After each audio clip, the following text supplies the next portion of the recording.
দেখুন আমাদের মিনি এখন শুয়ে আছে, আর ওকে এখন ঘুম পাড়াতে হয় এইভাবে, তাই তো? তো এটা আমাদের দর্শককেও বল কি করলো এখন এসে। এখন সারাদিন চলে গেছিল, হ্যাঁ, আসতো হ্যাঁ। এসে এখন দুধ আর বিস্কুট খেলো, হ্যাঁ, খেয়ে এখন খাটে উঠে গেল, দিয়ে শুয়ে পড়লাম। এখন খাটে ওকে উঠে শুয়ে পড়লো। খাপিয়ে দেবো, ঘুমিয়ে যাবে। সারাদিন ছিলিস না? হ্যাঁ, এখন দুধ সকালে বিস্কুট খেয়ে খেয়ে গেছি। আবার ঘুমিয়ে পড়েছিস। আবার এই জায়গাতেই ও শোবে, তাই তো? সকালে স্কুলে গেছিল। এই জায়গাতেই শোবে ও, তাই তো?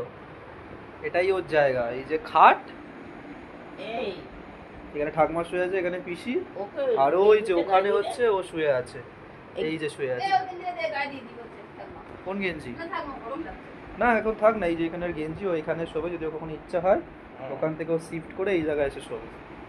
এখন মানুষেরও তো যত্ন হয় না রে, যে আমাদের ওরদের জন্য যে যত্ন হ্যাঁ, করা হয়। আমার সঙ্গে ঘুমাবে, রাখা দিয়ে দেবো। তোমরা কমেন্টে জানিও যে কাদের বাড়িতে এরকম হয়। রাখো।